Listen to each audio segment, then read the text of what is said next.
Hola, buenos días a todas y a todos. Muchísimas gracias por estar conectados en este webinario.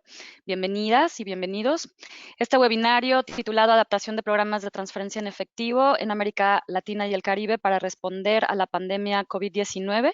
Es el 20º webinario semanal de esta serie Respuestas de la Protección Social al COVID-19. Y también es el segundo webinario que es completamente en español. Así que bueno, reconocemos ya estas 20 semanas de trabajo de los organizadores. Estos webinarios, esta serie de webinarios de protección social y COVID-19 es un esfuerzo conjunto que se inició por la IPCIG, por el GIZ del gobierno alemán y por el Departamento de Asuntos Exteriores y Comercio del gobierno de Australia. Y todo ha sido en colaboración con la plataforma de socialprotection.org. Bueno, esta serie de webinarios semanales es parte de una iniciativa mayor sobre protección social y COVID-19, en donde también se incluye, aparte de los webinarios semanales, un boletín especial sobre protección social y COVID, en donde se compilan información de noticias y publicaciones de todo el mundo sobre distintas iniciativas sobre este tema. Además de que también hay una comunidad en línea que sistematiza la información sobre el tema y que también tiene como objetivo fomentar el debate.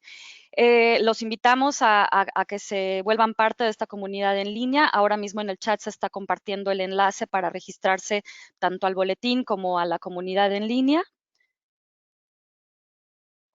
Y bueno, pasando un poquito a la serie de webinarios semanales que les comenté, solamente decirles que el siguiente webinario en esta serie será este jueves, en donde se explorarán temas de recuperación ante la pandemia y el futuro de la protección social también ante el COVID.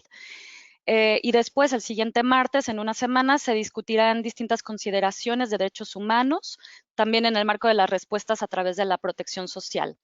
Nuestros colegas de IPCIG y de socialprotection.org están compartiendo el enlace ahora mismo en el chat para el registro a estos webinarios. Cabe señalar, y lo menciono, que estos webinarios son en inglés. En algunas ocasiones se incluyen traducciones simultáneas, entonces los invito a visitar la página y informarse para que conozcan más información sobre estos webinarios que les acabo de mencionar y los otros que están ya agendados próximamente. Ok. Entonces, ya volviendo a la presentación que tendríamos el día de hoy, solamente les quería mencionar que un poquito la dinámica del webinario, donde tendremos 3 presentaciones. La primera será de República Dominicana y será a 2 voces, donde tendremos representantes del gobierno de Dominicana. La segunda presentación será del gobierno de Bolivia y finalmente tendremos una presentación donde tendremos una visión un poco más regional y una discusión liderada por Rodolfo Beasley. Y finalmente, después de estas 3 presentaciones, una sesión de preguntas y respuestas que se hará al final de las 3 presentaciones. De cualquier manera, durante todas las 3 presentaciones, los invitamos a que por favor pongan sus preguntas o comentarios en el chat. Ahí las estaremos revisando y al final las compilaremos y podremos responder a las preguntas que ustedes vayan realizando. Siguiente, por favor. Bueno, mi nombre es Ana Solórzano, yo soy oficial de Programa de Protección Social de la Oficina Regional del Programa Mundial de Alimentos para América Latina y el Caribe, y yo estaré moderando este webinario el día de hoy. Y bueno, ahora les voy a presentar a los ponentes de República Dominicana. Tenemos primero a Ezequiel Volques. Él ha sido director de planificación y desarrollo del programa Solidaridad, director de planificación, monitoreo y evaluación del programa Progresando con Solidaridad y director interinstitucional de planificación de la Vicepresidencia de la República Dominicana. Y actualmente el señor Ezequiel labora como director general de la Administradora de Subsidios Sociales, mejor conocida como ADES. Siguiente, por favor. Miguel Tejada, que como les comenté, también estará participando en la ponencia Dos Voces de Dominicana. Posee un máster en marketing y otro en estadística aplicada a la investigación de la Universidad Autónoma de Santo Domingo. Y él es el director de planificación, seguimiento y evaluación del programa Progresando con Solidaridad de la Vicepresidencia de la República, además de que se desempeña como docente en varias universidades en el país. Siguiente, por favor. Les voy a presentar ahora a nuestro panelista de Bolivia. Oscar Navarro tiene más de 30 años de experiencia profesional, tanto en el sector público como en el privado, y ha trabajado en Bolivia, en Chile y en Ecuador. En Bolivia formó parte del equipo de diseño y implementación de los procesos de descentralización departamental y municipal del país, entre otras cosas. Actualmente se desempeña como asesor del ministro de Economía y Finanzas Públicas del gobierno. Siguiente. Y finalmente les presento a Rodolfo Beasley, consultor independiente. Él es un investigador y también consultor que especializado en protección social, que asiste a gobiernos y cooperantes en el diseño e implementación de políticas y programas de protección social con un enfoque en procesos operativos. Y en los últimos años se ha enfocado en estudiar en particular el uso de sistemas y programas de protección social para realizar acciones de gestión de riesgo de desastres. Siguiente lámina, por favor. Bueno, entonces, como les mencionaba, les animamos por favor a que utilicen la plataforma del chat para mandar sus preguntas o comentarios a lo largo del webinario en cualquier momento que ustedes quieran y también a interactuar con nosotros en las redes sociales con los distintos hashtags que estamos presentando en la pantalla. Bueno, entonces ahora, sin más, tenemos la presentación de Dominicana. Ezequiel y Miguel, les cedo la palabra y tenemos 20 minutos para su presentación. Muchas gracias.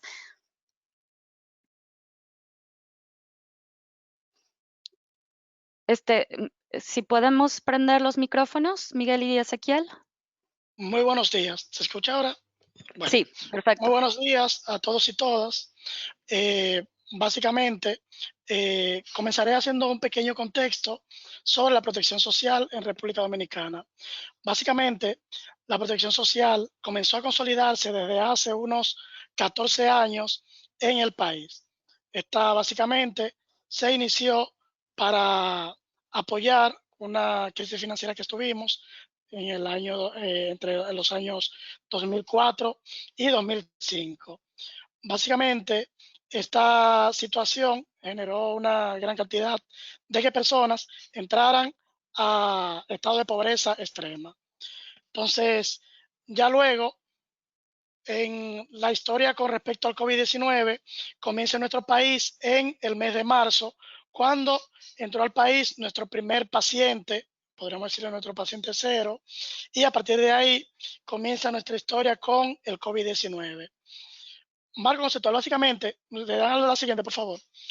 Básicamente, como les comentaba, la historia de República Dominicana con la protección social comenzó a robustecerse a raíz de esa crisis y para prevenir la pobreza extrema, así como el hambre y la malnutrición.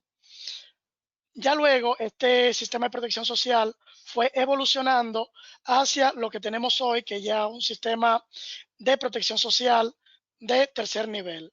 Ya este sistema de protección social se ha enfocado en prevenir debido a la recurrencia. Somos un país insular ubicado tenemos básicamente los tres grandes riesgos de la región.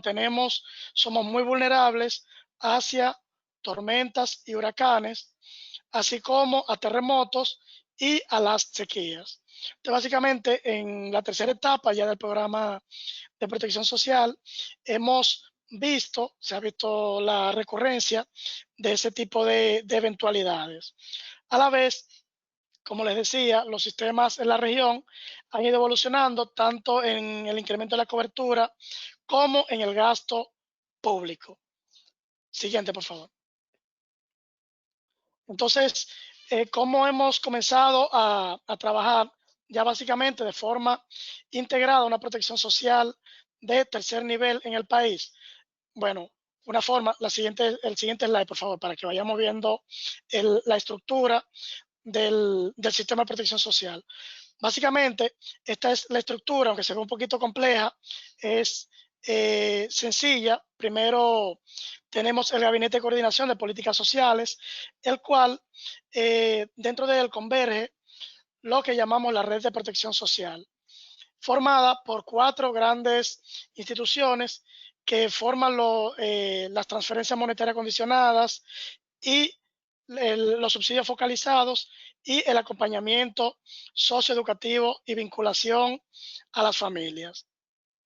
La primera es el Sistema Único de Beneficiarios, la cual a través de eh, como un sistema único, esta identifica y clasifica a las familias en su estado de pobreza. Básicamente, el Sistema Único de Beneficiarios comenzó trabajando con el índice de calidad de vida, el cual ya más adelante ha ido evolucionando en dos nuevos niveles. Es decir, ya a partir de esto, centrado con el índice de pobreza multidimensional, así como el último fue un índice de vulnerabilidad medioambiental, que surge en lo que les había comentado de una protección social orientada hacia los shocks de riesgo. Entonces, luego entra Prosoli, que ya Prosoli es básicamente el brazo operativo de la red de protección social. Esta es la institución que ejecuta las transferencias monetarias y los subsidios, a la vez que integra a las familias hacia un acompañamiento socioeducativo. Es decir, básicamente no solamente se le realizan a las familias transferencias, sino se capacitan y se orientan en 7 grandes ejes, que son básicamente los ejes que se conocen de la pobreza multidimensional. Luego entra la administradora de subsidios sociales, que es básicamente el brazo financiero de la red de protección social. Esta es la institución que administra los fondos, a la vez que también tiene la relación con la banca y con la red de comercios vinculados que tenemos con el programa. Y por último, tenemos los centros tecnológicos comunitarios, que son los espacios donde se vincula a la población, a las familias vinculadas al programa hacia el cierre de brecha digital. Estos son espacios compuestos por inclusión tecnológica, así como compuestos por una serie de iniciativas como emisoras, centros o lo que llamamos los espacios de esperanza, que son unos centros para cuidado infantil.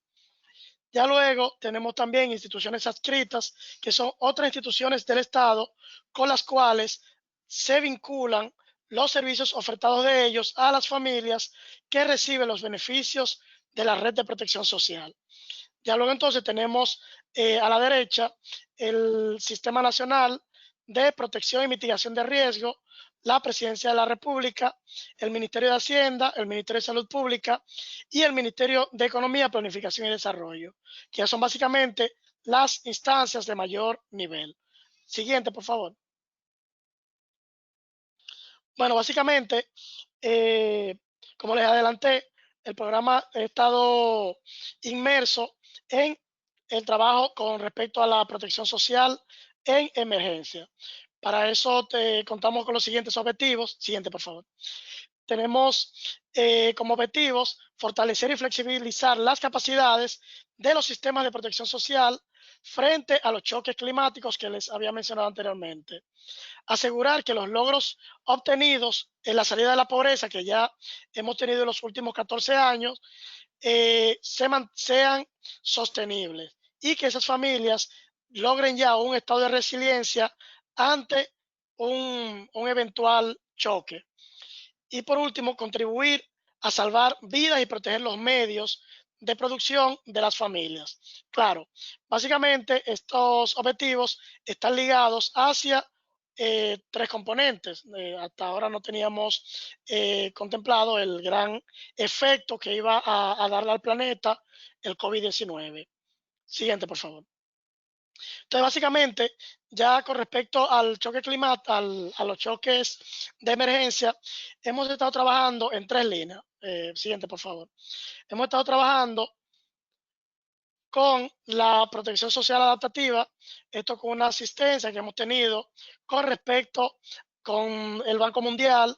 Este ha consistido en un mapeo de institucionalidad de todos los escenarios basado en diferentes impactos. Es decir, ahí hemos mapeado todos los actores que podrían o intervienen de una forma directa o indirecta con respecto a un shock de emergencia. Básicamente está dentro del mapea, dentro del mapeo, perdón, define en cada etapa de la protección adaptativa los programas e instituciones responsables. A la vez también que se identifican fuentes tanto reales como potenciales de financiamiento. Ya luego con PNUD y con UNICEF hemos estado trabajando también, o ya que ya lo tenemos completo, el protocolo de actuación frente a choque climático. Básicamente, si el primero recolectaba el mapeo, ya es el mapa o la guía sobre la actuación del programa de protección social frente a un choque de emergencia.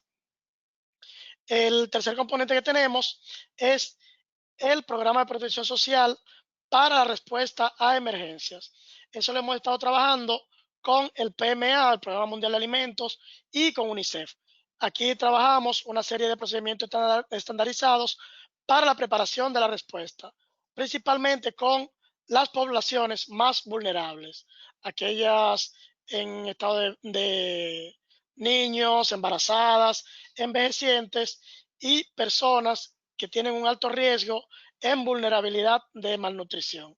También hemos estado trabajando con la coordinación en las mesas con el comité de emergencia, así como hemos estado también trabajando con mecanismos de financiamiento basado en pronóstico.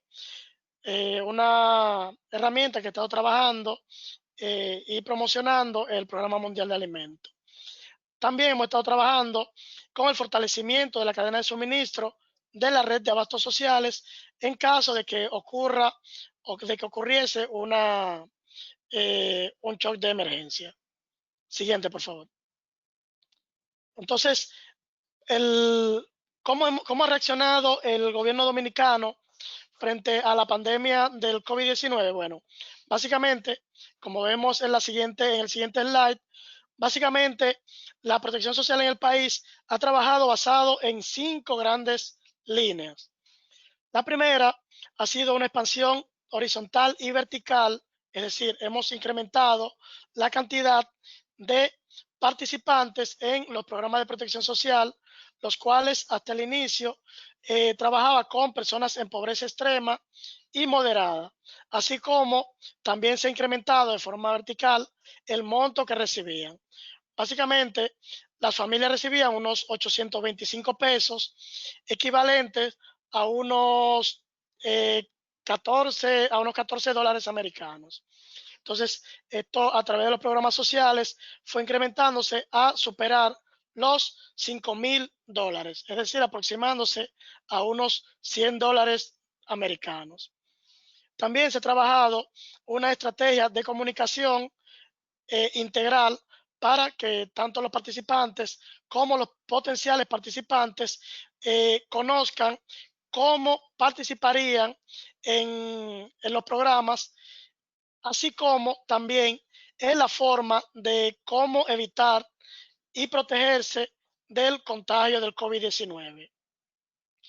La tercera línea que se ha trabajado, y ya nuestro compañero Volques profundizará un poco, es sobre el incremento de la cantidad de comercio de la red de abasto social.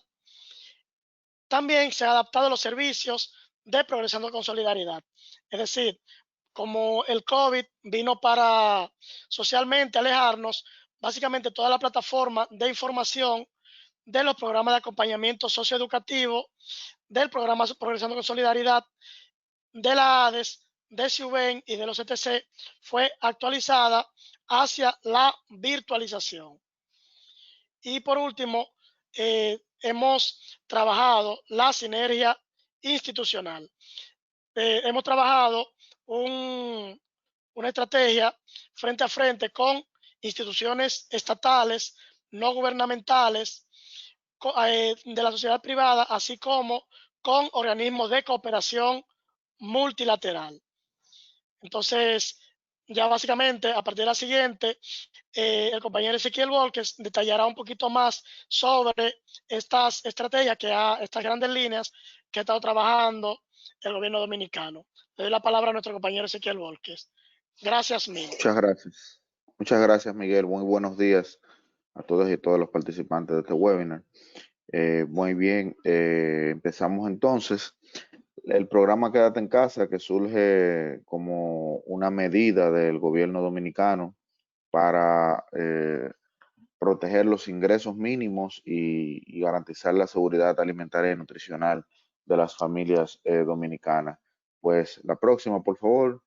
Parte de una línea base de 810,000 hogares y se expande de manera horizontal para cubrir unos 572,857 hogares inicialmente.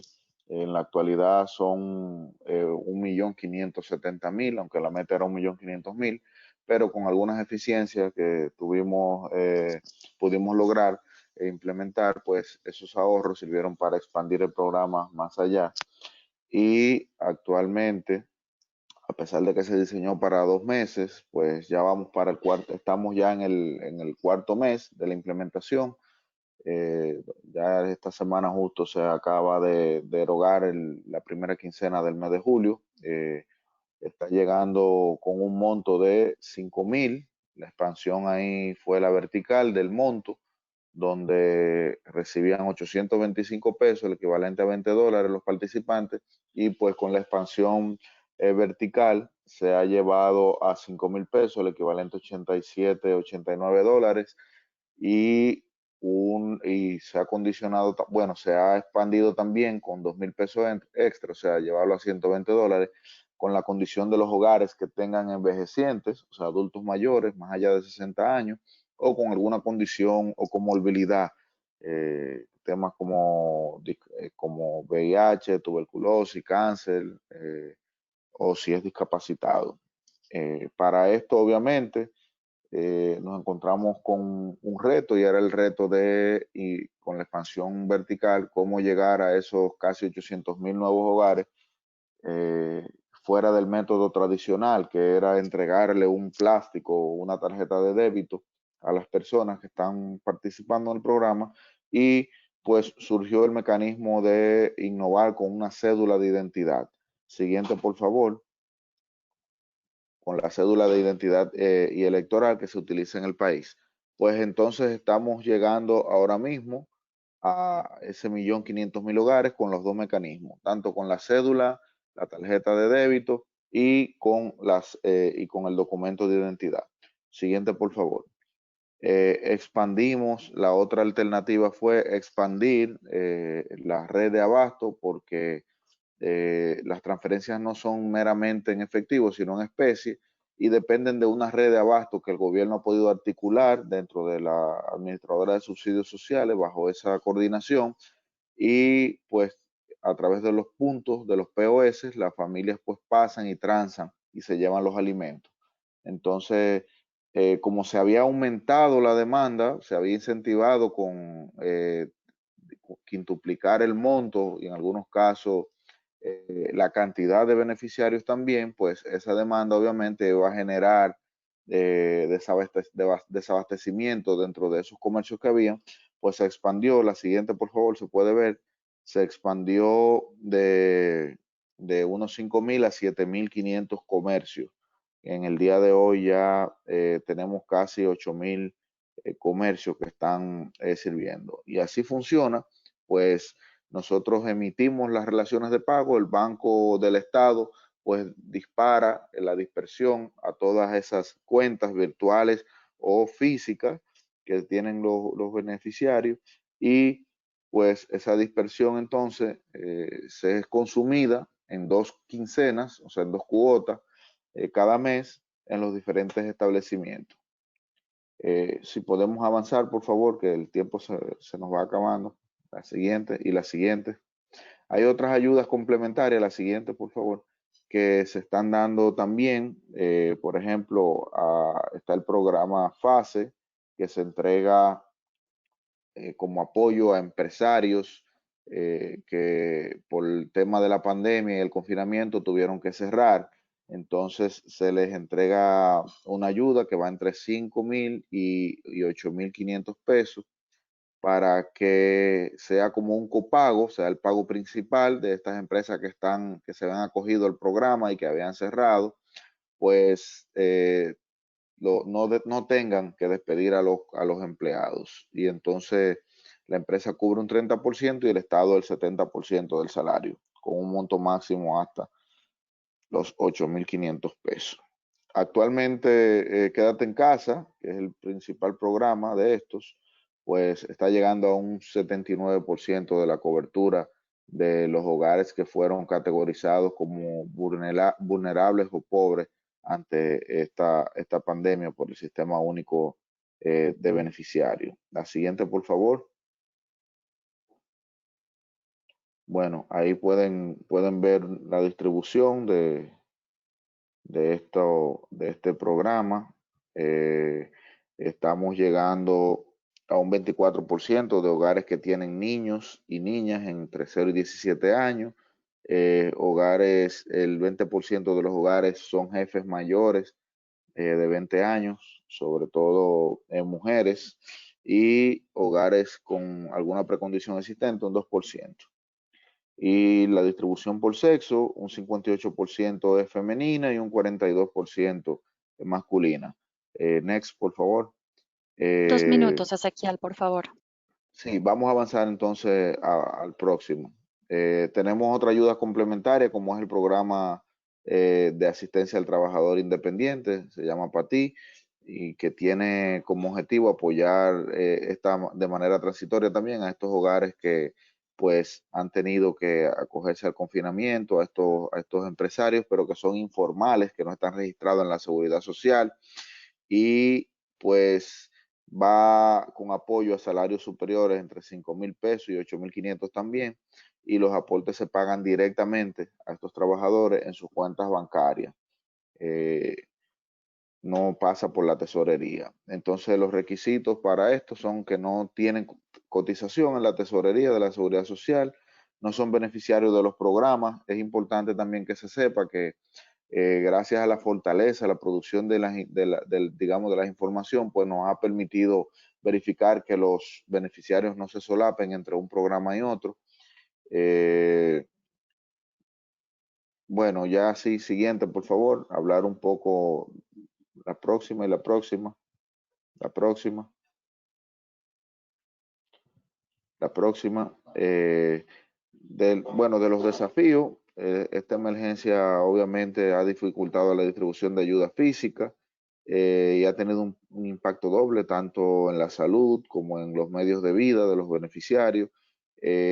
Pudiese haber ya en el futuro, actualmente no tenemos desabastecimiento potencial de la producción, sobre todo los productos de primera necesidad, y el eventual colapso del sistema de salud que hasta ahora se ha controlado muy bien gracias a la estrategia de confinamiento que implementó el gobierno y la incidencia en la seguridad y protección pues del personal, sobre todo de salud y la que trabaja en el programa mismo. Como oportunidades, bueno, vemos los aprendizajes, identificación de buenas prácticas, la promoción sobre todo la cooperación sur-sur y triangular, y la institucionalidad en el uso de la protección social para respuesta de emergencia. Yo creo que ha sido puesto a prueba esa institucionalidad en estos momentos y lo vemos pues como una oportunidad a la que ha servido esta pandemia. Bueno, efectos devastadores sobre la economía, sobre todo en el corto plazo, los efectos que ha tenido sobre las principales actividades como la turística y sobre el sector productivo como es la agricultura y todo el tema de zona franca. Próximos, por favor, entre las lecciones aprendidas, así rápido, la aparición bueno, cuando estábamos en la implementación del programa Quédate en Casa, fuimos sujetos de varios falsos rumores y además de estafas por parte de desaprensivos que intentaron desinformar a la población y que trataron de obtener los números de cédula y los códigos de seguridad detrás de las cédulas para hacer fraudes, pero gracias a Dios pudimos actuar a tiempo y pudimos frenar y controlar esta práctica.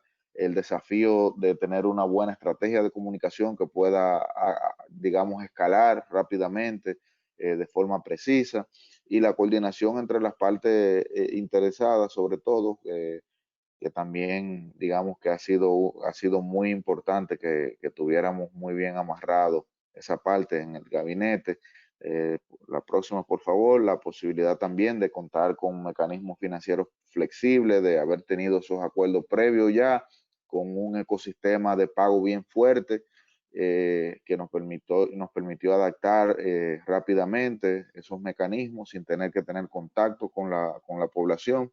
La importancia también, pues, de contar con ya una estrategia de adaptación a cambios climáticos. Próximas, por favor, para caer en los próximos pasos.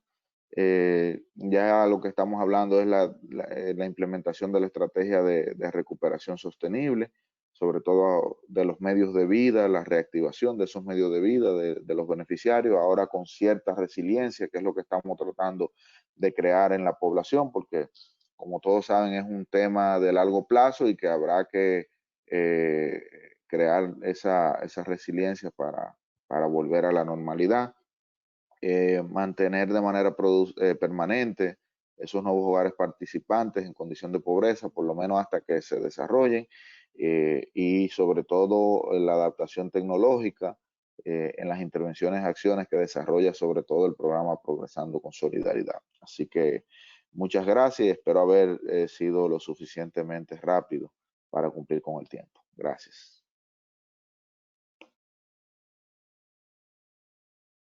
Muchísimas gracias, Miguel y Ezequiel. Es muy interesante lo que están haciendo en República Dominicana, en particular las adaptaciones a los servicios Prosoli, las expansiones verticales, horizontales, la complementariedad también con las ayudas complementarias de FASE y del programa PATI.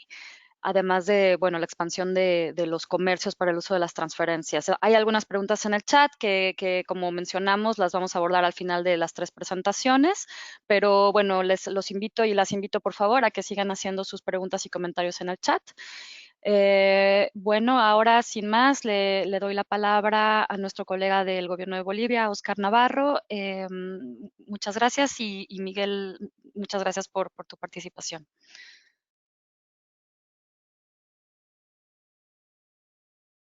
Hola, buen día a todos. Gracias al PMA por la invitación.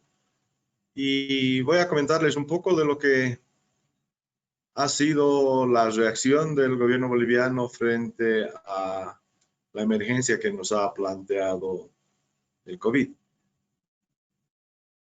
Esta es una política no planificada que ha sido implementada conforme se iban dando los eventos, y es así que el gobierno emite una serie de decretos supremos, inicialmente para declarar alerta sanitaria. Bolivia fue uno de los primeros países en declarar la alerta sanitaria. Después se declara una cuarentena, de manera de que se restringe la movilidad de las personas y se mantienen vigentes solamente ciertos servicios esenciales, entre los cuales estaba la entidad en la que trabajo, que es el Ministerio de Economía, a efecto de hacer frente a los efectos que tenía la cuarentena y el COVID. Es importante hacer conocer de que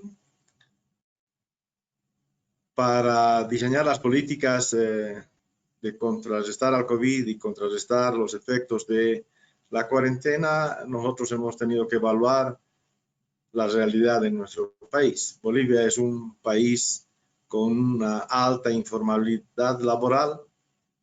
Se estima que el 57% de las personas en edad económicamente activa que viven en las ciudades trabajan en el sector informal. El trabajan es a veces relativo porque ellos desarrollan actividades de cualquier manera, y en Bolivia se los llama cuentapropistas, que buscan sus ingresos de manera diaria. Es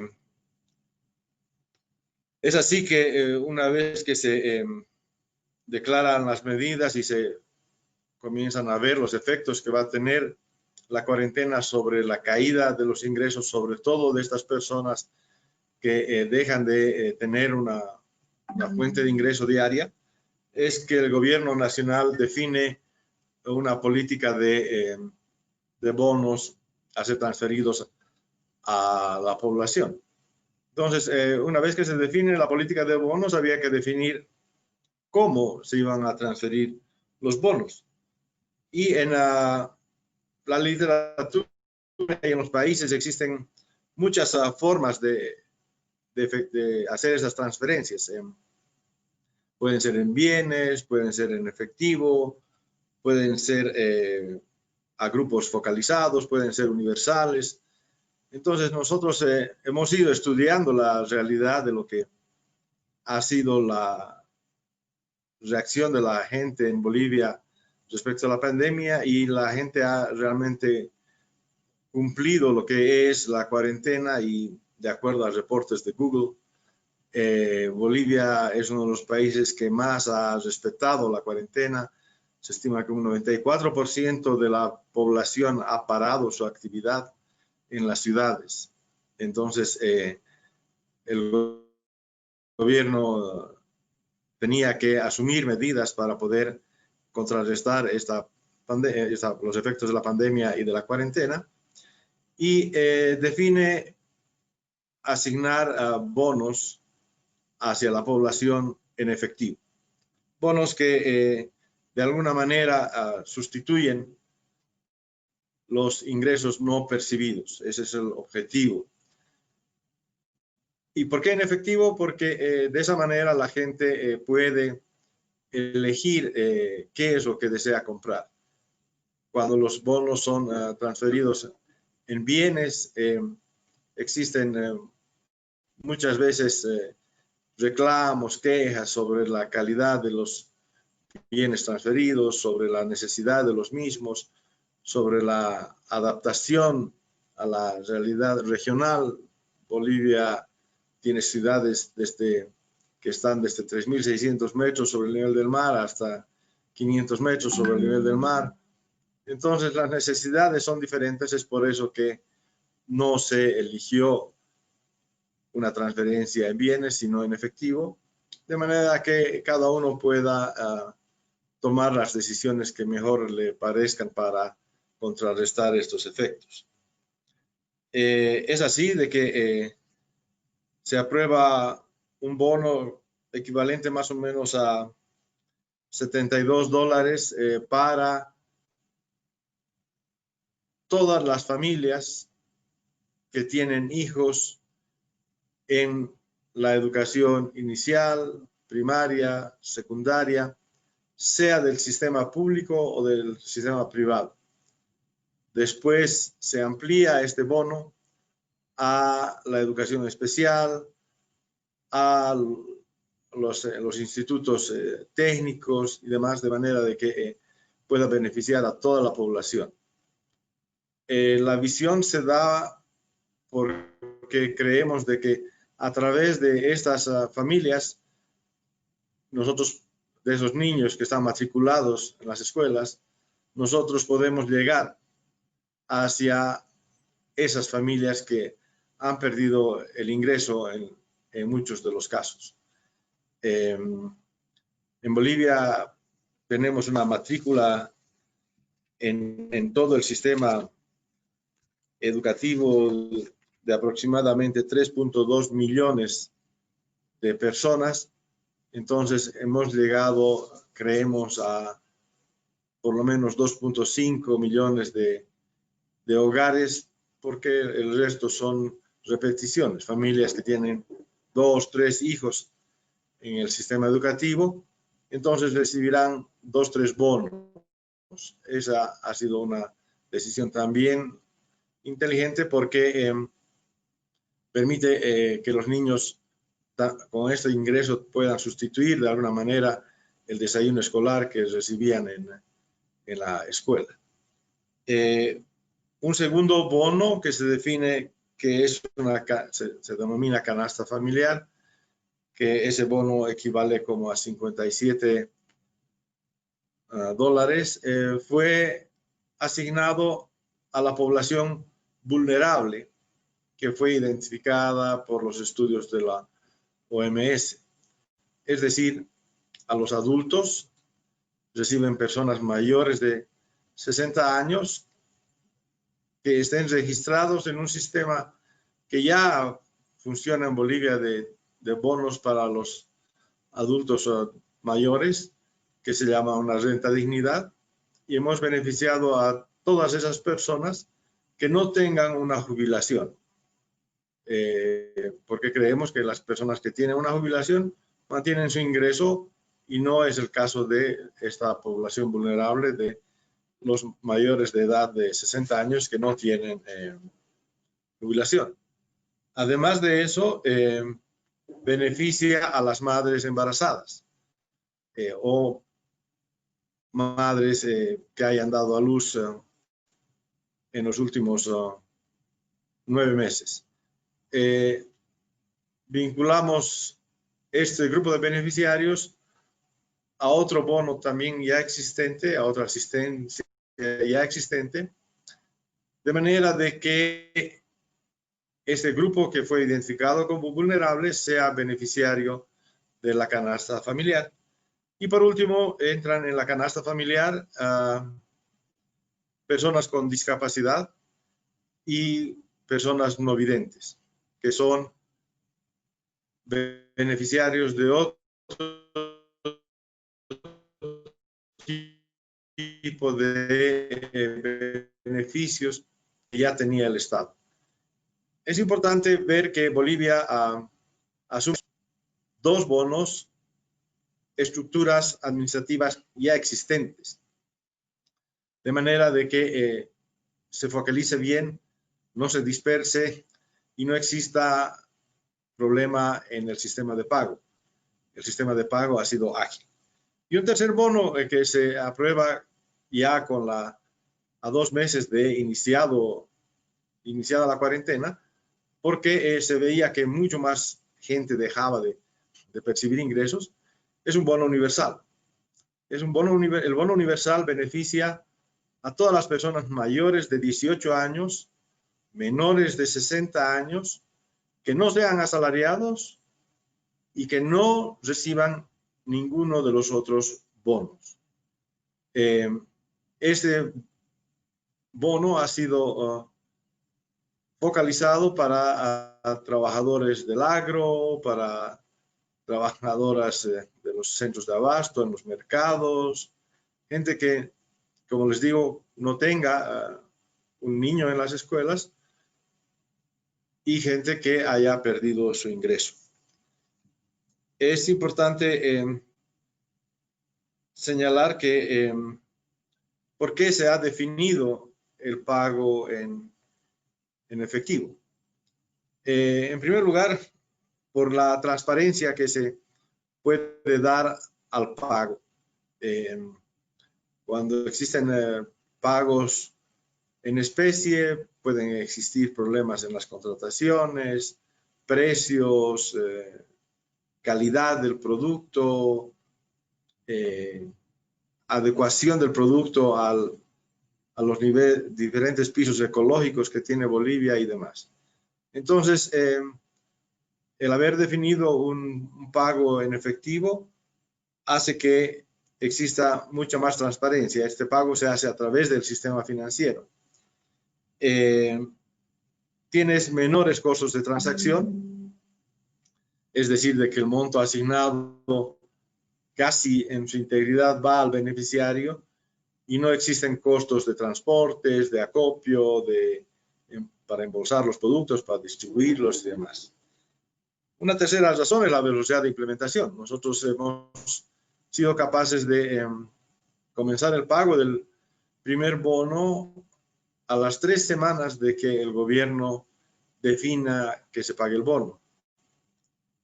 Esto ha hecho que la gente gente reciba apenas de un mes después de iniciada la cuarentena, pueda recibir estos beneficios.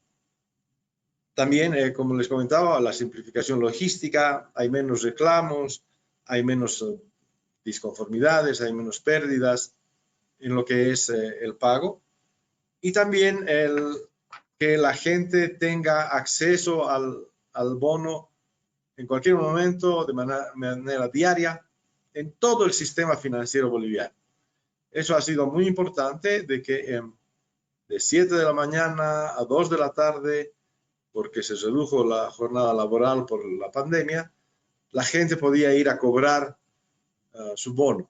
Desde luego, el cobro, la programación se hacía en base al carnet de identidad, a la vulnerabilidad del beneficiario y demás, de manera que no existan aglomeraciones, con todas las medidas de seguridad que ha exigido la autoridad financiera hacia los bancos y hacia los beneficiarios, de manera de reducir también el contagio del COVID-19.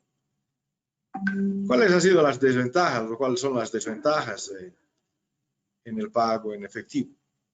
En Bolivia, lamentablemente, la red financiera no llega a todos los municipios, pero sí ha llegado al 91% de los beneficiarios.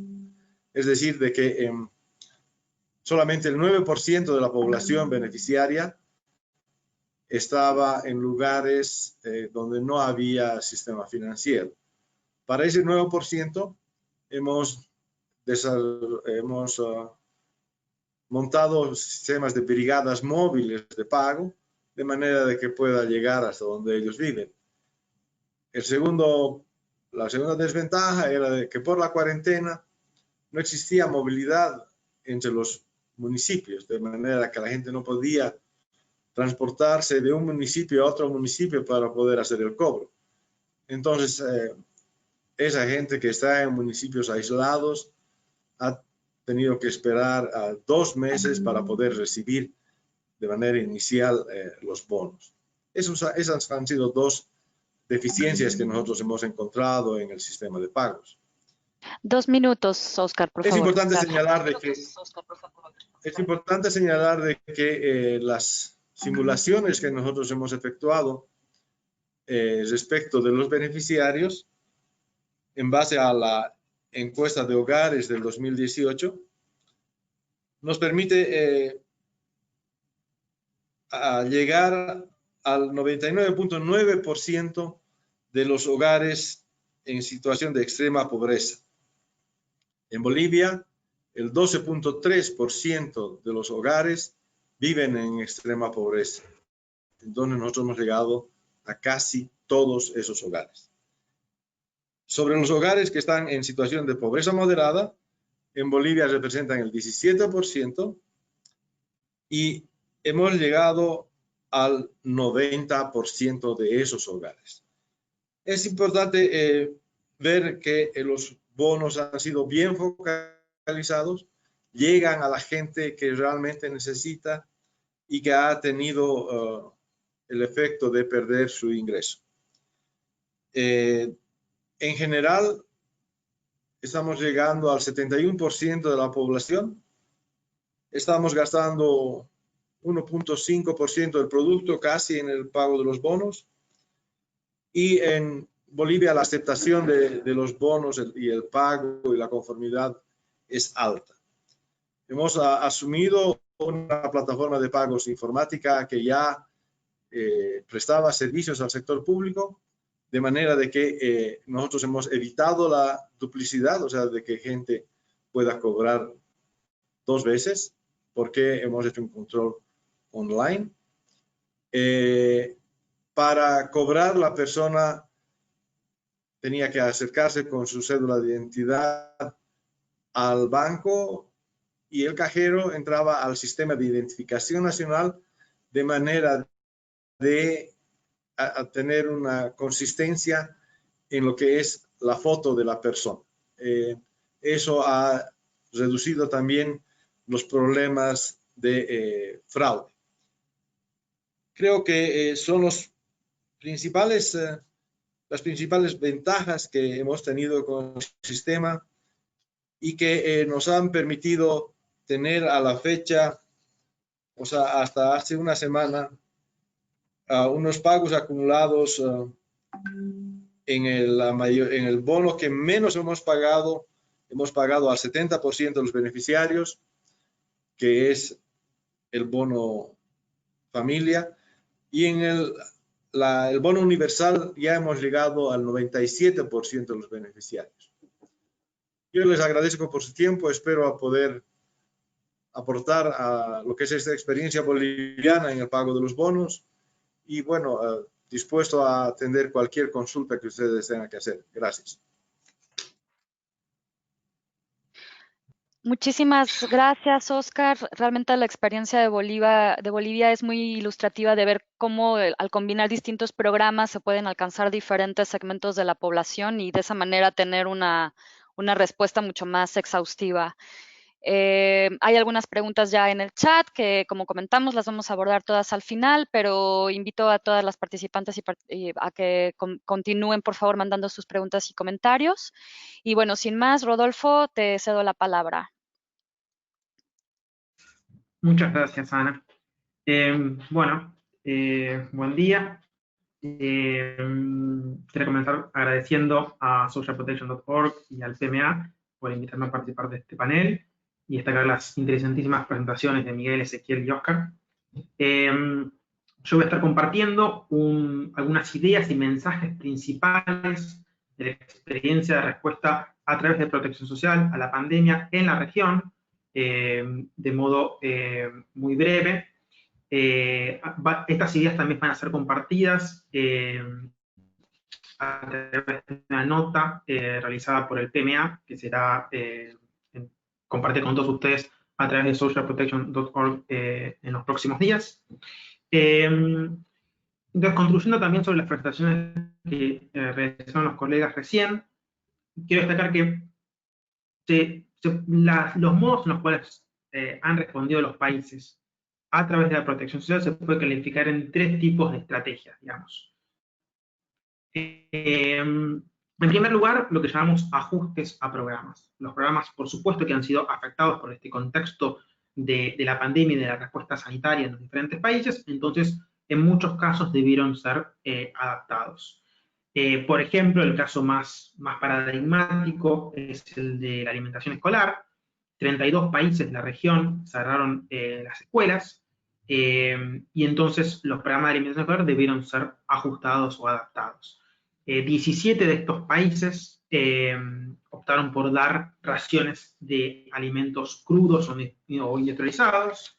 Hubo una presentación sobre esto aquí en socialprotection.org un par de semanas atrás, que pueden acceder y verla.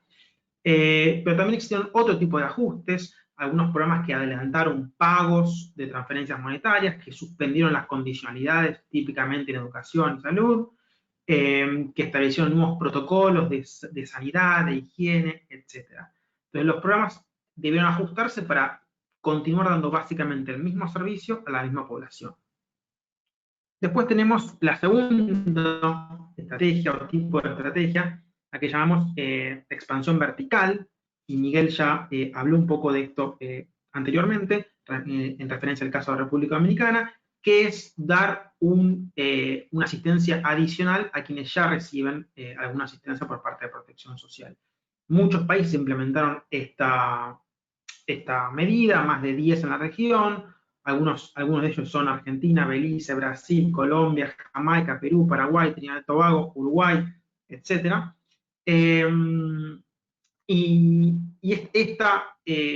Este tipo de respuesta a la expansión vertical es más sencilla que otras que ahora voy a mencionar, porque simplemente requiere darle algo extra, alguna transferencia extra a quien ya está en un programa de protección social, pero por supuesto tiene la limitante que solo alcanza a quienes están dentro de los programas.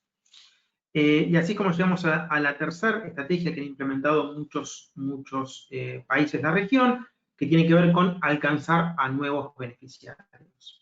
Esto se ha hecho a través de la expansión horizontal de programas, es decir, aumentar la cobertura de programas, o a través más típicamente a través de la creación de nuevos programas. Hemos visto que muchos países de la región han creado programas en respuesta a la pandemia. Sin embargo, alcanzar nuevos beneficiarios presenta una serie de desafíos muy importantes, más en un contexto de cuarentenas, de distanciamiento social y demás. Y yo quiero destacar 3 áreas en las cuales hemos visto muchas innovaciones, que son la identificación de nuevos beneficiarios, el registro y la inscripción de esos nuevos beneficiarios, y por último, la entrega de las transferencias. En cuanto a la identificación de nuevos beneficiarios, lo que hemos visto mucho en la región, por ejemplo, un caso es el de República Dominicana, es el uso de registros sociales y otras bases de datos con información ya preexistente anterior a la pandemia para identificar personas que necesitan asistencia.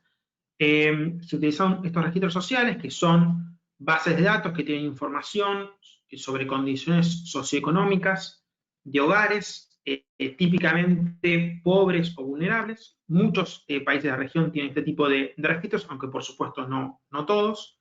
Y también se utilizan otras bases de datos de seguridad social, de hacienda, incluso del sector energético, por ejemplo en el caso de Guatemala, etc. Por supuesto que el uso de bases de datos ya preexistentes tiene el objetivo de poder responder de modo rápido en lugar de recolectar nueva información. Aunque tiene la limitante de que se basa en información que describe las condiciones económicas anteriores a la pandemia. Bien. Otra limitante de este tipo de respuesta es que, por supuesto, que alcanza solo quienes están dentro del sistema, están dentro de las bases de datos, ¿no? Aquellos que no serían alcanzados o deben ser alcanzados con otro tipo de medida. Así llegamos al segundo desafío en cuanto a alcanzar nuevos beneficiarios, que es el registro y la inscripción de estos nuevos beneficiarios. En muchos países que utilizaron las bases de datos existentes, las inscripciones fueron realizadas de modo automático. Si ya las bases de datos contenían la información que necesitaba para poder incorporarse en los programas, entonces no fue necesario otro proceso más. Ahora, en algunos de esos países, y también en países que no utilizaron las bases de datos existentes, se debieron establecer nuevos mecanismos de registro y de inscripción. Y aquí hemos visto muchas innovaciones. Hemos visto cómo en varios países han establecido plataformas en línea, o call centers, o inscripciones a través de mecanismos de telefonía móvil, y en muchos casos alcanzando a un gran número de personas y de hogares. Entonces lo que vemos es que la estrategia ha consistido primero en expandirse, por lo general, en expandirse verticalmente a aquellos que ya están en los programas y después ir abriendo el espectro a los que están en las bases de datos, las diferentes bases de datos, y después a aquellos que no, a través de estos procesos de inscripción y registro. Ahora paso al tercer desafío, que ha sido la entrega de asistencia, y recién Oscar nos describió con bastante detalle la experiencia de Bolivia y Ezequiel antes de la República Dominicana. Han habido muchas innovaciones, ya mencioné el tema de alimentación escolar, como estos programas fueron, la entrega de la alimentación fue ajustada. En términos de transferencias monetarias también hemos visto muchas innovaciones, muchas transferencias bancarias, en algunos casos a cuentas preexistentes en las cuales los beneficiarios otorgaban los números los detalles de las cuentas, o el sistema ya podía acceder a esos a través de otras bases de datos. Entonces se hacen transferencias a cuentas preexistentes, o la creación de nuevos mecanismos, o la simplificación de los mecanismos para abrir cuentas. Hemos visto algunos casos de que se han podido abrir cuentas de modo remoto, cosas que antes eran más difíciles, si son más sencillos este proceso para que pudieran abrir cuentas y recibir los pagos a través del sistema bancario. Transferencias sin necesidad de cuenta bancaria, en las cuales las personas recibían un PIN, una clave, en la cual podían ir y extraer el dinero en un ATM sin la necesidad de tener una cuenta bancaria, también transferencias a través de telefonía móvil, y hemos visto el caso de República Dominicana, la transferencia a la cual se accede con la cédula. También hay un caso similar en Panamá. Además, también en muchos países combinaron diferentes estrategias de acuerdo a las diferentes características de la población. Y también otra estrategia importante en cuanto a la entrega de las transferencias ha sido aumentar la cantidad de puntos de pago. Esto ya lo vimos en el caso de República Dominicana, como mencionó Ezequiel anteriormente, también ocurrió en Ecuador. Hay otro tipo de estrategias de innovaciones en otros ámbitos, comunicación y demás, que no tengo tiempo de detallar, y ya voy a ir cerrando. Quería mencionar que pese a la gran cantidad de innovaciones y a la gran cantidad de respuestas de protección social en la mayoría de los países de la región, por supuesto que hubieron muchas dificultades, algunas de las cuales ya mencionaron los colegas de Bolivia y de República Dominicana. Todos hemos visto las imágenes de aglomeración de personas en diferentes puntos de pago en diferentes países, la dificultad de algunos beneficiarios para utilizar las nuevas tecnologías, el colapso de plataformas web o de los call centers, la falta de personal. Entonces, creo que la experiencia ha sido muy enriquecedora, pero sin embargo, es importante también destacar que han habido dificultades. Y quiero concluir con dos lecciones principales. Hay muchas lecciones que surgen de esta experiencia y que van a influir en el futuro de protección social en la región. Quiero destacar dos. Una es que la preparación de los sistemas de protección social para responder a este tipo de emergencias es clave. Hemos visto que muchos sistemas, aún sin estar preparados, han logrado responder, pero también hemos visto estas dificultades. Entonces, como claramente presentó Miguel más temprano, respecto de cómo el sistema de República Dominicana se ha ido preparando para responder a diferentes tipos de emergencias, como toda esa inversión es importante y le tiene que dar al sistema los protocolos, la capacidad de los sistemas para poder responder y también la flexibilidad para tomar decisiones en un contexto de crisis. La segunda lección es un llamado de atención sobre la fragmentación de los sistemas de protección social en la región. Hace ya varios años que muchos venimos hablando de este tema, que esa fragmentación atenta contra la garantía de derechos fundamentales. Hemos visto cómo, bueno, hay distintos segmentos de la población que tienen acceso a distintas partes del sistema de protección social, y hay otros segmentos, como por ejemplo los trabajadores informales, en algunos casos migrantes y demás, que no tienen acceso. Entonces, en el caso de la pandemia, se requirió establecer o crear nuevos programas. Para futuro sería importante reflexionar respecto de sistemas universales que logren garantizar los derechos fundamentales. Creo que cierro aquí, podría seguir con esto bastante más, pero creo que ya ha llegado el tiempo, así que muchas gracias a todos y todas, y ahora le paso a Ana. Gracias, Rodolfo. Muy interesante tu visión más regional y ver cómo realmente han surgido diversas innovaciones operativas, principalmente en cuanto a la identificación, registro e inscripción de beneficiarios, para realmente poder dar una respuesta con celeridad a este gran desafío. Bueno, ahora vamos a abrir ahora sí el panel a las preguntas que han surgido en el chat. De cualquier manera, los invito a seguir y las invito a continuar mandando sus preguntas y comentarios en el chat.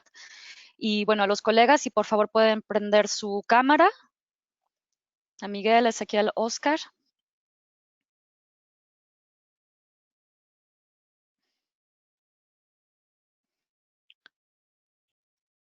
Ok, muchas gracias.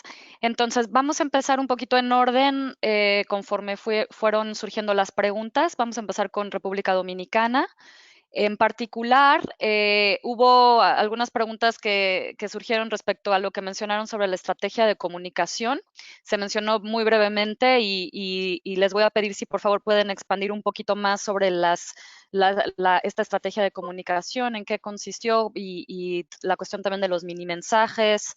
Entonces, si por favor Miguel y Ezequiel quieren decir algo al respecto. Sí.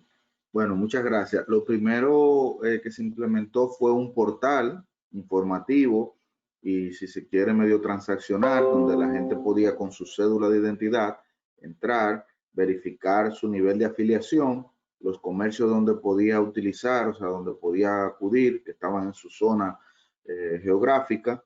El segundo elemento, para los nuevos de ingreso, se les envió un mini mensaje, pudimos construir una base de datos de teléfono gracias a los números que levanta la ficha de focalización del SIUBEN. También procedimos a hacer cruces con los sistemas de reclamación de gente que había solicitado afiliación anteriormente y que no había sido incluido. Entonces, de ahí pudimos rescatar los números de teléfono. También procedimos, como era un tiempo de emergencia, a mandar la base de datos a las telefónicas, y ellos procedieron a enviar al sistema de protección social los números de teléfono. En fin, logramos construir una base de datos de números telefónicos de 1.3 millones del 1.500.000. Y pues eso nos permitió estar comunicados a través de mini mensajes de manera permanente con ellos, desde el aviso de que va a ser incluido, desde el aviso de las fechas de pago, desde el aviso que se le enviaba por SMS de ya se les ha depositado el pago, o recuerda que falta tanto tiempo para cerrar el consumo de este depósito que se te ha dado. Se le daba 60 días para que consumieran lo depositado. Y otra estrategia y otra acción que se desarrolló dentro de la estrategia fue la activación de un centro de contacto. O sea, la administradora de subsidios sociales tiene ya de por sí un centro de contacto con unos 15 oficiales, y lo que se hizo fue aquí, con apoyo de, por ejemplo, de UNICEF y del PMA, fue amplificar ese centro de contacto a casi 100 operadores. Ahí pedimos apoyo también de Prosoli, del SIUBEN, digamos, de todas las instituciones que interactúan en el sistema de protección social, para que nos proveyeran de oficiales, personas que a través de un manual, de un script y de una computadora y un diadema y un módem, se les proveía el entrenamiento para que se convirtieran entonces en oficiales también de atención y pudieran dar las respuestas, o sea, dándole acceso a los sistemas de información, que pudieran dar una respuesta concisa y precisa. También la señora vicepresidenta, que es la coordinadora del gabinete, pues actuó de manera inteligente, haciendo comparecencias públicas de manera en vivo, y también yendo a entrevistas de radio, de televisión. También nos correspondió a los directores ir a los medios para dar las informaciones, de manera que pudiéramos estar manteniendo actualizada a la población de lo que iba sucediendo y de las acciones que íbamos a estar desarrollando en beneficios de ellos. Esa fue básicamente la estrategia. También se implementó un chatbox en la página de ADE, en la página de Prosoli. En fin, o sea, todos los canales digitales pudimos activar. Muchas gracias. Muchas gracias, Ezequiel. Para Oscar Navarro, en Bolivia, ¿cómo lograron la coordinación entre los distintos bonos, en particular para la focalización?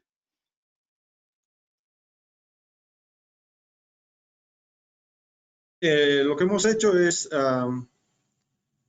que las entidades que están administrando actualmente cada uno de los bonos transfieran sus bases de datos a la agencia de informática boliviana y a la gestora, de manera de que esta gente pueda hacer el cruce, la identificación y la eliminación de duplicaciones. Al ser ya registros existentes con una fecha de corte, no se ha permitido nuevas inscripciones, por decir. Y esto está vinculado a una otra pregunta sobre la posibilidad de obtención de nuevas cédulas de identificación que podrían existir de gente que sepa el mecanismo de pago. bueno, la pandemia en ese lado ha apoyado a los bonos porque el sistema de identificación nacional estaba cerrado, por tanto no era posible obtener nuevas cédulas para la gente.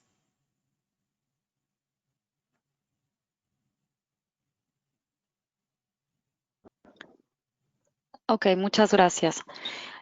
Rodolfo, tienes una pregunta para, si puedes por favor elaborar sobre tu último punto sobre las lecciones aprendidas respecto a la fragmentación del sistema de protección social. Bien, gracias.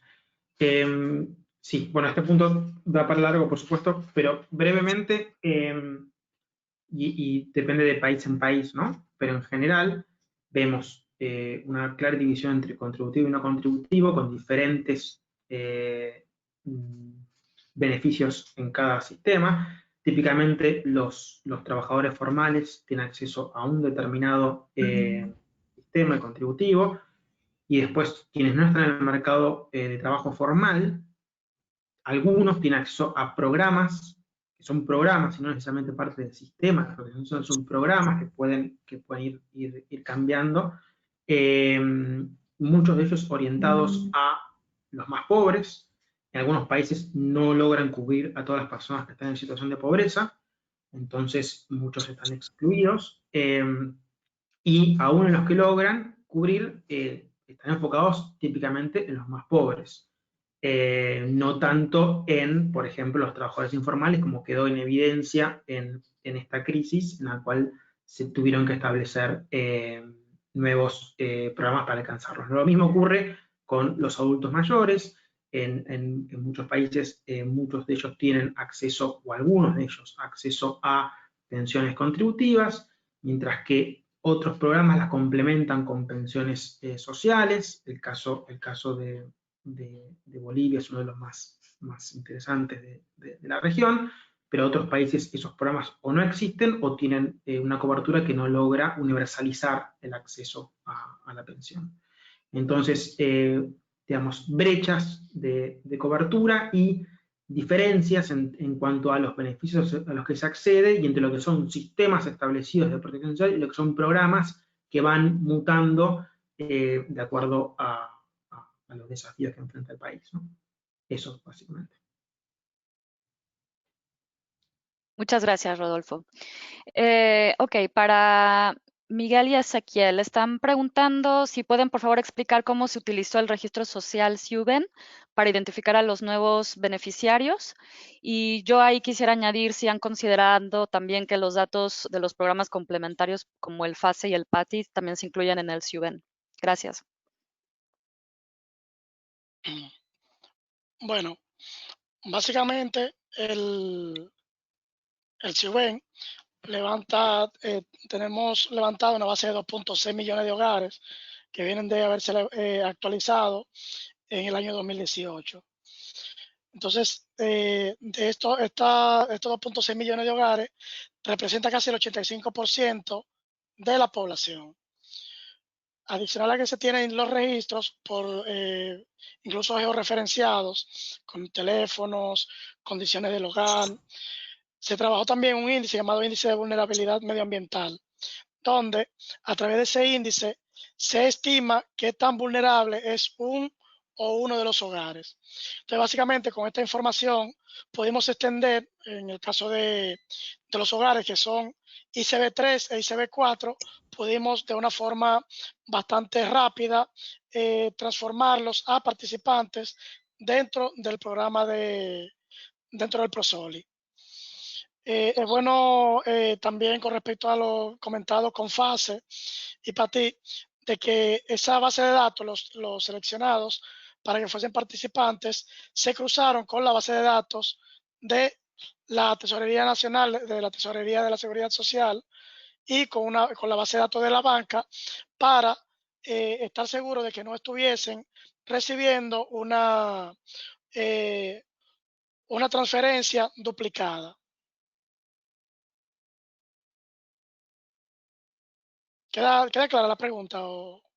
Sí, muchas gracias. Para Oscar Navarro de Bolivia, ¿qué mecanismos de pago electrónico utilizan para los bonos y cuáles son los sistemas de control interno que garantizan la entrega?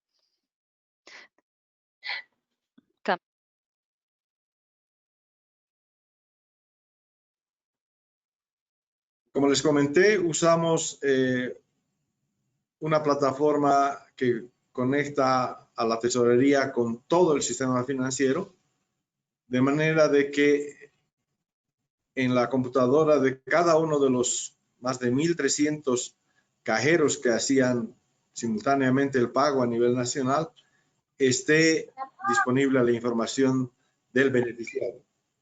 El cajero digitaba el número de identificación del beneficiario y le aparecía en pantalla la imagen que nos transmitía el servicio de identificación, la foto de la persona que está cobrando, en el caso de los bonos canasta familiar y universal. En el caso de el bono familia, se registra al padre tutor del niño que asiste a la escuela. Entonces, a través del sistema de información educativo, tenemos los datos del padre o tutor que va a personarse al banco a hacer el cobro. Es importante señalar de que al ser un sistema en línea, nosotros tenemos el reporte cada 30 minutos de la cantidad y de la identidad de la gente que ha cobrado. Eso nos ha permitido detectar que más de 500.000 personas, o sea, 500.000, como un 20% de los beneficiarios ha intentado cobrar 2 veces. Funcionarios públicos, funcionarios privados, policías, militares, que no son beneficiarios, han intentado ver si es que podrían vulnerar el sistema. Entonces, tenemos un sistema online de reporto y una vez que se paga, se bloquea a ese beneficiario.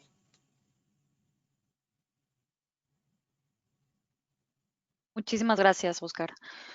Rodolfo, para ti, ¿cuáles son los desafíos y características únicas de la crisis del COVID comparado con otro tipo de choques o crisis, por ejemplo, de origen natural, que han empujado a estas soluciones innovadoras que has ya mencionado?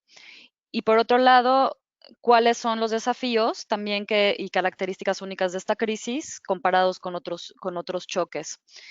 Perdón, es la misma pregunta 2 veces. Disculpa. Muy bien, gracias. Sí, bueno, claro, tiene características muy peculiares.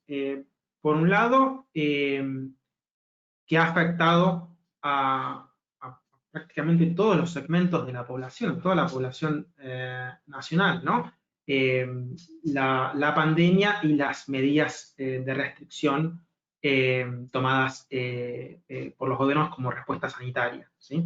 Entonces, la cantidad de población afectada y el hecho de que los diferentes segmentos de la población, habíamos, por ejemplo, el caso de República Dominicana, donde y en muchos países también ocurrió, donde se ha desarrollado un mecanismo de asistencia a empresas y trabajadores formales. Entonces, no son solo los pobres y los más vulnerables los que han sido afectados, sino prácticamente toda la población. Esa es la primera diferencia. Y después, las medidas sanitarias de cuarentenas, de distanciamiento social, las restricciones de movilidad, imponen varios desafíos adicionales a la respuesta y a la operación regular de protección social.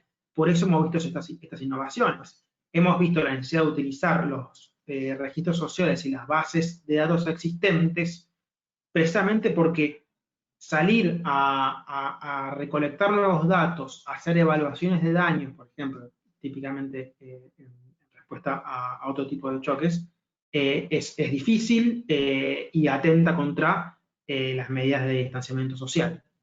Lo mismo con pagos.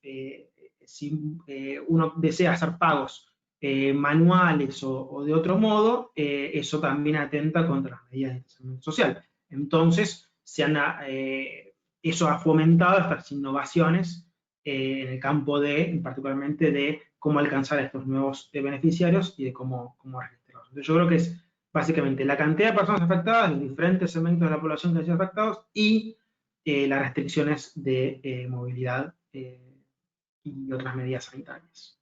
Gracias. Muchas gracias. Bueno, también queríamos entender desde la experiencia de los diferentes panelistas si pudiesen platicarnos un poco más sobre el financiamiento para estas diferentes estrategias de las cuales han conversado. Y en tu caso, Rodolfo, también con la visión regional que tú tienes y también pudieses aportar a la discusión respecto al financiamiento. Sí, empezamos con República Dominicana. Cambio.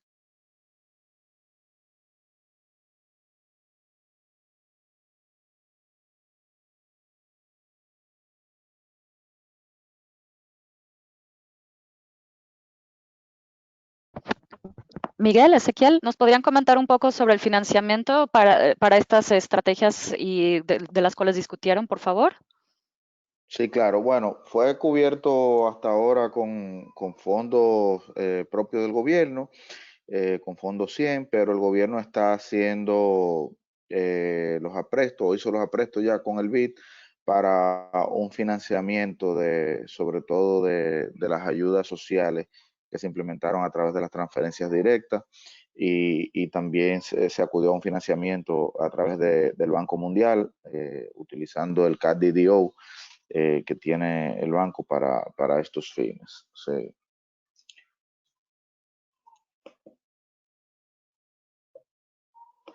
Muchas gracias. Oscar, ¿nos quieres también comentar sobre el financiamiento de los bonos?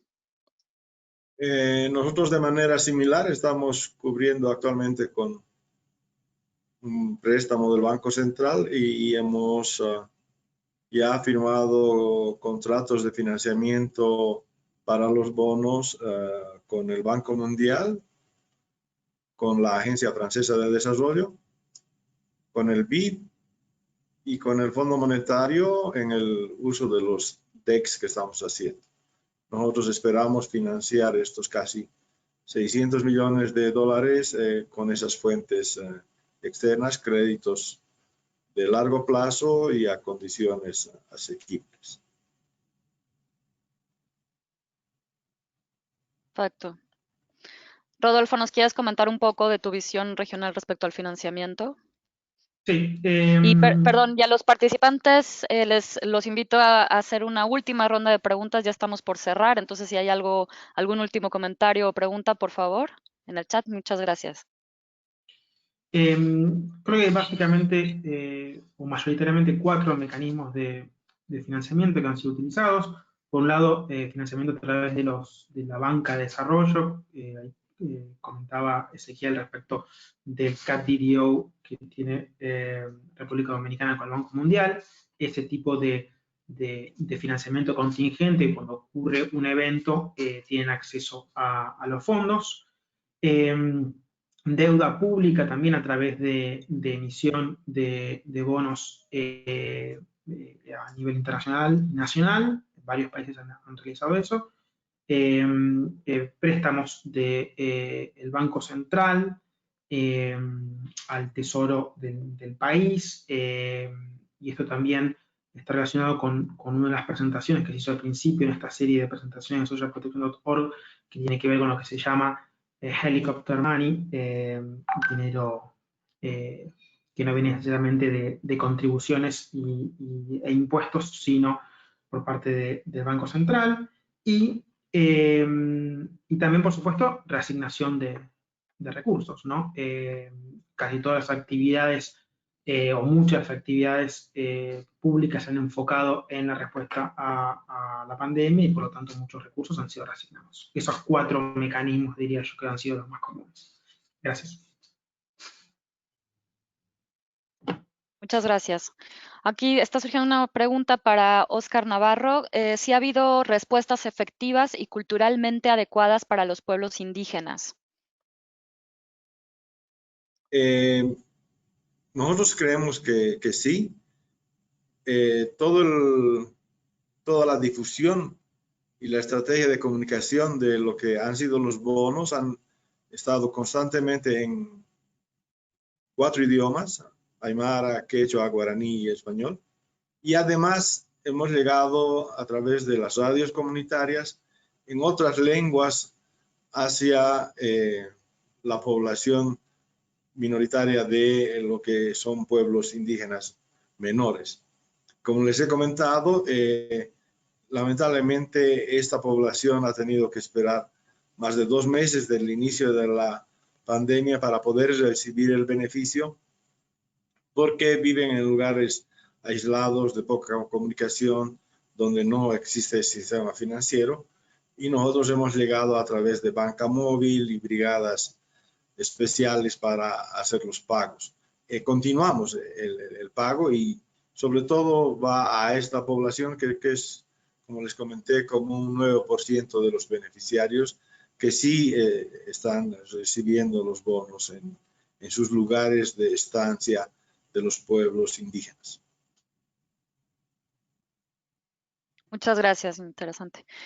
Bueno, y ya finalmente cerramos la ronda de preguntas y respuestas con una última pregunta para Dominicana. ¿Cuáles son los mecanismos para asegurar y fortalecer la sensibilidad a la nutrición de las medidas de respuesta a través de protección social?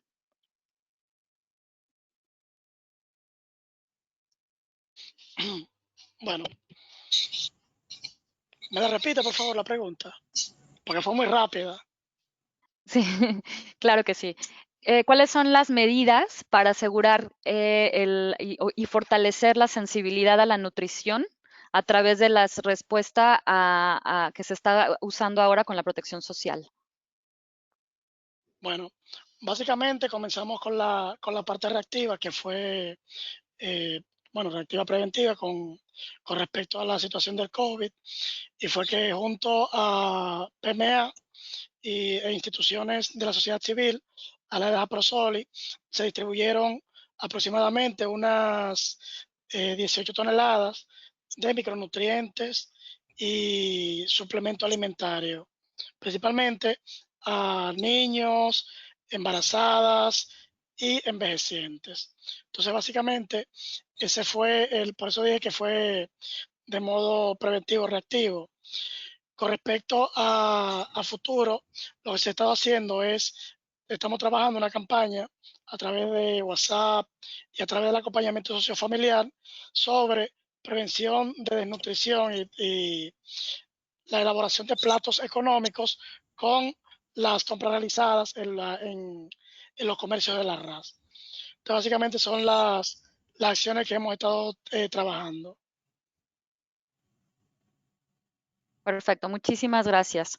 Bueno, entonces ahora sí ya podemos cerrar el webinario. Muchísimas gracias a todos nuestros panelistas, Rodolfo, Oscar, Miguel, Ezequiel. Muchísimas gracias también a socialprotection.org y por supuesto que a todos ustedes que nos acompañaron durante esta hora y media. La grabación y las láminas de la presentación de Dominicana estarán probablemente en una semana ya en la red. Y bueno, cualquier pregunta, lo que necesiten, estamos aquí a su disposición. Y muchas gracias. Buen día. Muchas gracias. Gracias a todos, gracias, Ana. Gracias a todos. Hasta luego. Gracias, hasta luego. Gracias. Gracias a todos. Pasen muy buenas. Un placer compartir con ustedes. Bye. Bye, un honor.